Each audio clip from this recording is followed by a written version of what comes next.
So this is a nice trim router kit by HyperTough. It's 12 volt lithium cordless.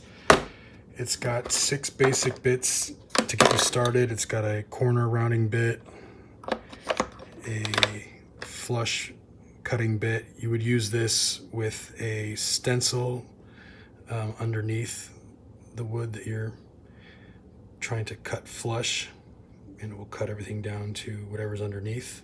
This router will accept 1/4 inch or 6mm shanks. Comes with a parallel guide, which is good. You don't have to look for one of those as an accessory. So first thing, we're going to remove the battery.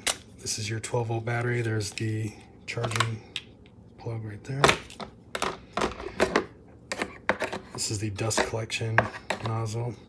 We're going to lock this in place,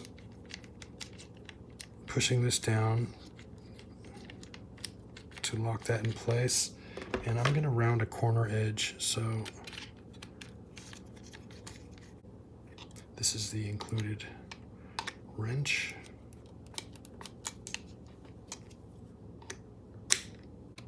And we're going to bring this down just to the top of the groove.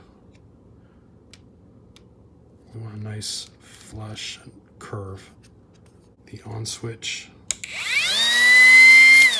we push down and upward. So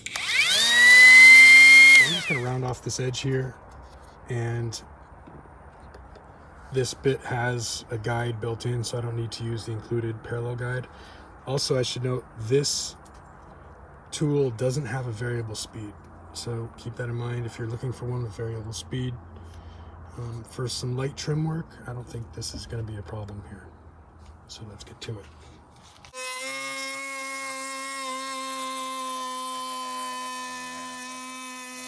You want to move the router in the correct direction according to the spin of the bit. So that's always going to be left to right.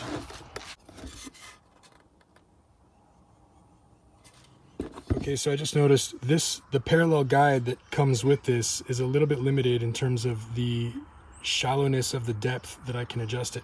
This is as shallow as it can go. I can go deep, but this is as shallow as it can go. So for this cut here, I only want to go in this far.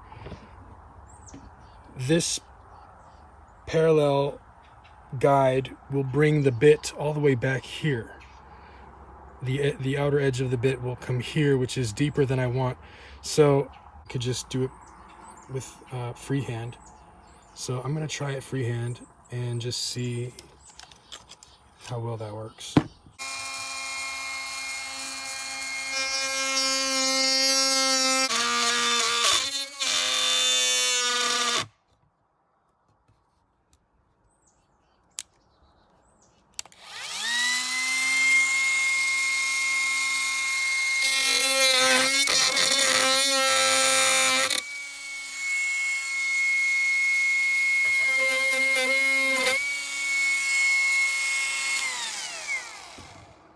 Honestly, it's not doing too well on this particular job here. It's cutting, but it's giving me a hard time. It's not cutting well.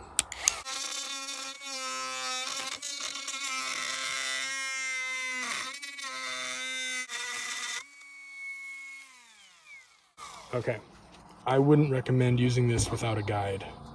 And it seems to work well as long as I'm pushing it forward with the grain, but going against the grain was difficult.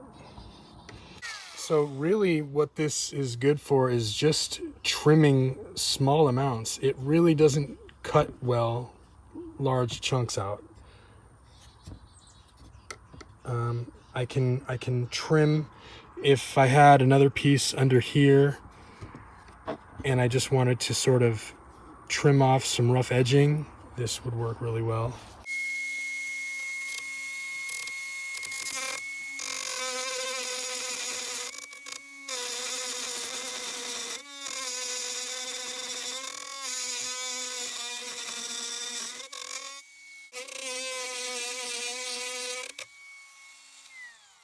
It's rough. I'll tell you what, it's rough. I was expecting better than that. I don't know if that's just the bit, maybe the bit. It feels sharp. That's a sharp edge right there. I don't know why it's hot. I don't know why. This is pine. This is an oak.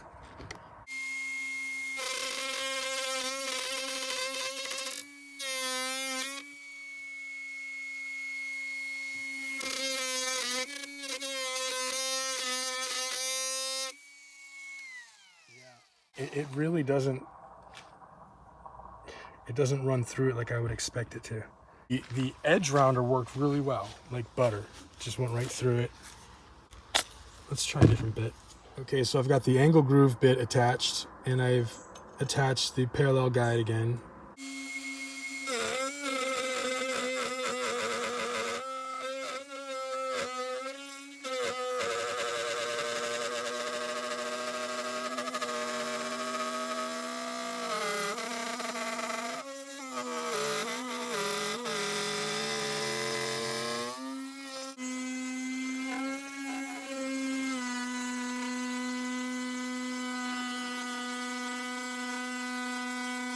I don't know. I'm struggling with this, you guys. I don't know what's going on with this. It feels rough. It's not a smooth cut. Okay, so that's a little better.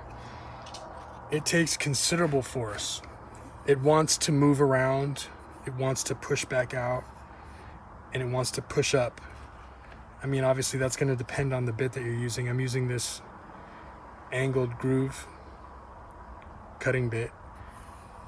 I feel like it could do with some more power, maybe. I'll tell you what though, the edge rounder worked really well.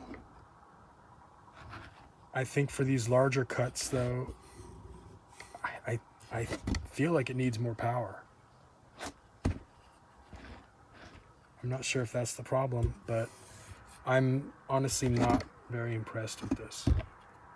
So the final verdict here, I would say this router should only be used for light trim work,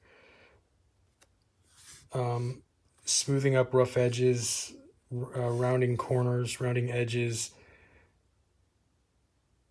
It doesn't seem to have as much power as I would like. I mean, it could be my user error because this is my first router, but it really seemed like it was struggling to make deep cuts with the straight cut bit and with the angled groove bit.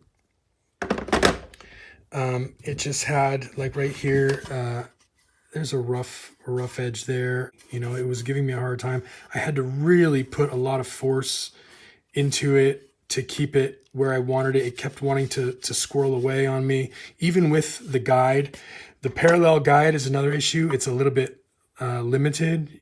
This is as close to the edge as the guide will allow you to get. You can't get any closer than this. So if you want to cut out like a notch right here, you can't do that with this guide. It was difficult to try and get a 1/2 inch deep cut from the edge because I couldn't use the guide to help me. It got it done eventually, but it was messy and it was really rough. It was fighting me. Same here. I mean, just to get this small cut, it was like a lot of effort, a lot of workload, and I feel like if you're going to be doing any substantial amount of work, you're going to want something with more power. The edging worked really well though. I will say that. It made a really nice, smooth.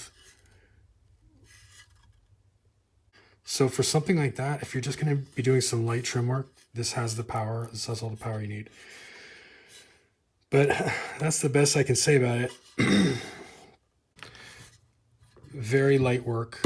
I wouldn't get this if you're doing any amount of serious routing work.